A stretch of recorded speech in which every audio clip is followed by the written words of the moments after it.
emergência pré-hospitalar, por um motivo ou por outro, tem estado, de facto, na ordem do dia. Na prática, eu sempre percebi, eu e colegas meus, que andam nesta vida de emergência pré-hospitalar, sempre percebemos que havia pessoas que iam a um hospital sem motivo absolutamente nenhum para estar num serviço de urgência hospitalar. E uma boa parte das vezes nem sequer aos centros de saúde teriam que ir.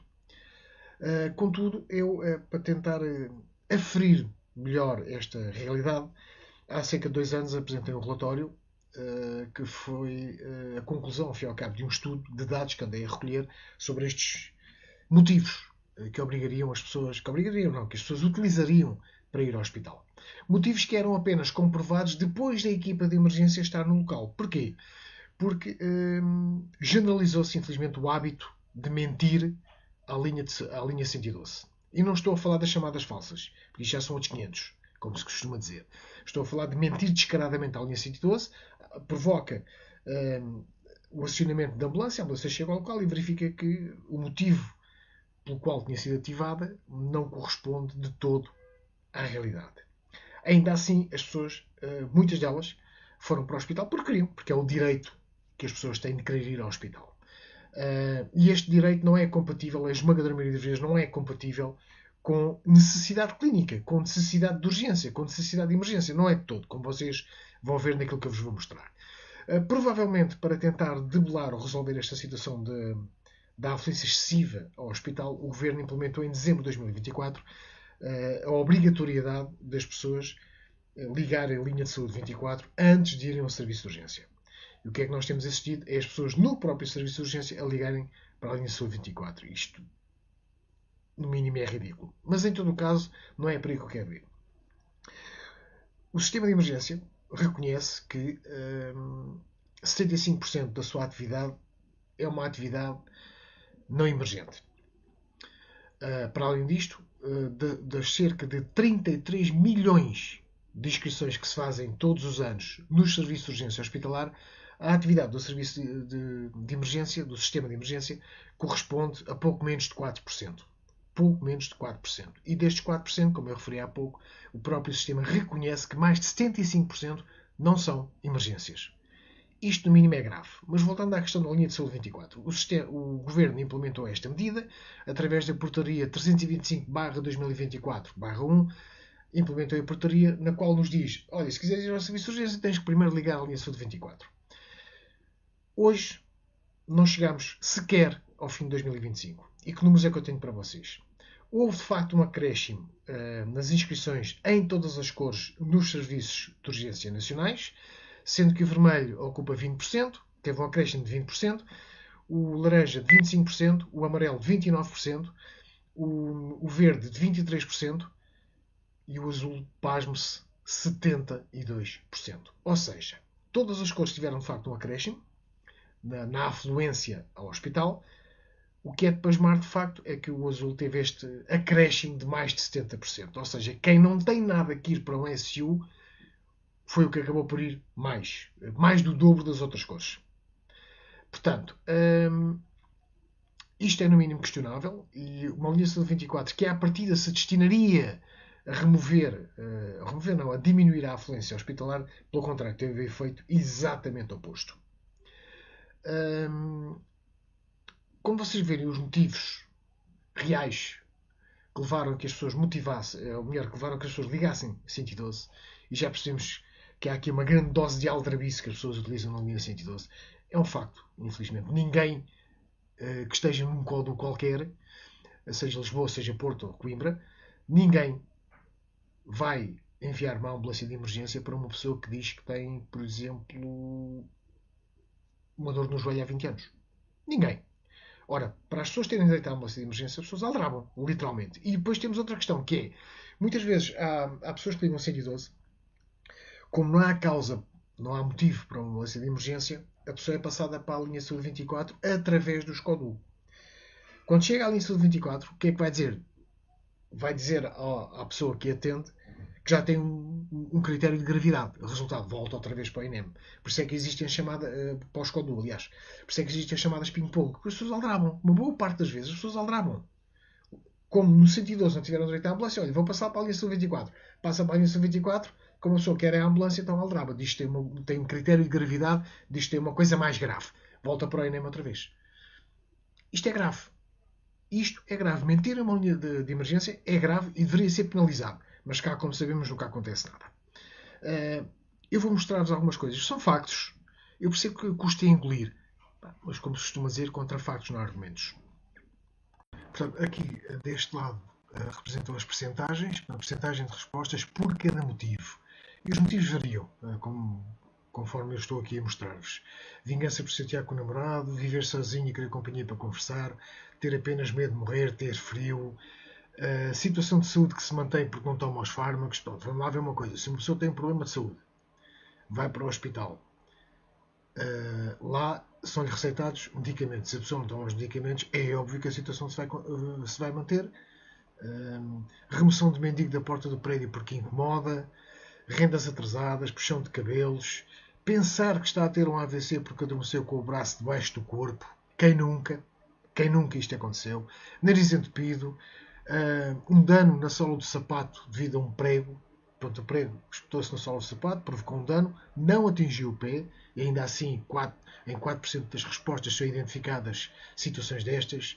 Garganta arranhada, fingimento de situações de saúde, isto então é típico. Aliás, por isso é que recolhe das maiores percentagens de resposta, mais de 80%. Feridas no dedo resolvidas com um penso rápido, dor nos joelhos há 20 anos, etc. Mas quero chamar aqui a atenção para esta. Dor no dedo devido a teste BM. Vejam. Um teste BM não é mais nem menos do que isto. Pega um dedinho, uma lanceta, sai uma gotinha de sangue e vai e serve para avaliar efetivamente o nível de açúcar no sangue. Já houve quem chamasse a ambulância porque diz que a picada dói muito.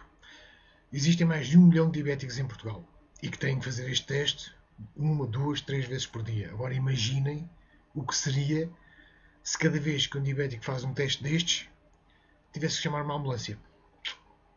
Portanto, deslocação para consultas marcadas previamente. Isto são aqueles espertalhões que já têm consulta no hospital e, entretanto, para não estarem a gastar dinheiro em transporte público ou nem sequer irem a pé, porque já aconteceram situações destas em que as pessoas moram muito perto até do hospital.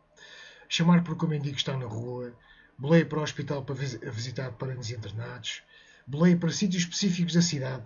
Isto acontece, por exemplo, este caso, eu presenciei, o indivíduo que está no Arieiro inventa uma situação de saúde, queria ir para o hospital, neste caso em concreto, Hospital São José, e uma vez chegado ao hospital, ele desce a rua e vai para o Martim Muniz, porque era esta a intenção dele.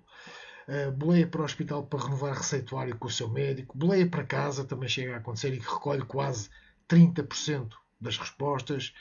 Atropelamento, ou seja, alguém liga a sentido a dizer que foi atropelado e no fim o que acontece é que um pequeno toque com o espelho retrovisor é isto.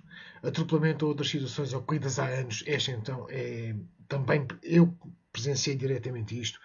O indivíduo que se queixava de dor no peito e à chegada da equipa diz que tinha dor no peito porque foi atropelado há 30 anos e ainda assim exigiu ir para o hospital. No caso em concreto, Hospital São José. Ligar 112 porque acha que o INEM é que tem que fazer o acionamento de seguros. Isto é demasiado ridículo para ser verdade, mas efetivamente é real. Outras situações que não estão aqui contempladas, mas que também roçam o ridículo. As pessoas ligarem 112 porque têm o pelo encarvado, porque o filho chora muito, porque precisa de estado médico para a carta de condução, ter um holter desde as 10 da manhã e às 21 horas chama a equipa da ambulância, a equipa quando lá chega percebe que o holter está enrolado numa toalha molhada dentro da banheira porque a senhora pensava que era uma bomba. O holter é um exame médico que se faz no qual é registado durante 24 horas o ritmo cardíaco. E depois esta então é típica, esta mania que as pessoas têm que por ir de ambulância acham que entram mais depressa, não conseguir retirar a lente de contacto, unha de gel partida, sintonizar a TV, há gente que liga 112 para ter alguém que vá sintonizar a TV. Ir para o Hospital São José para cravar tabaco, é um sítio com muita gente, fazer sopa porque está cansada para cozinhar, nariz entupido há 4 anos, Sei lá, eu nem sei mais o que vos digo. Isto são alguns dos exemplos, e exemplos há que não estão aqui sequer contemplados. Morder uma afta, remoção de um calo, uma hemorragia na gengiva, quem nunca? Arrumar o frigorífico, etc, etc. Depois disto tudo, continua a haver muitos exemplos, eu demonstrei-vos apenas alguns, acreditem, mas ainda temos duas situações que eu gostava de deixar. Tenho duas situações, aliás, que gostava de deixar aqui.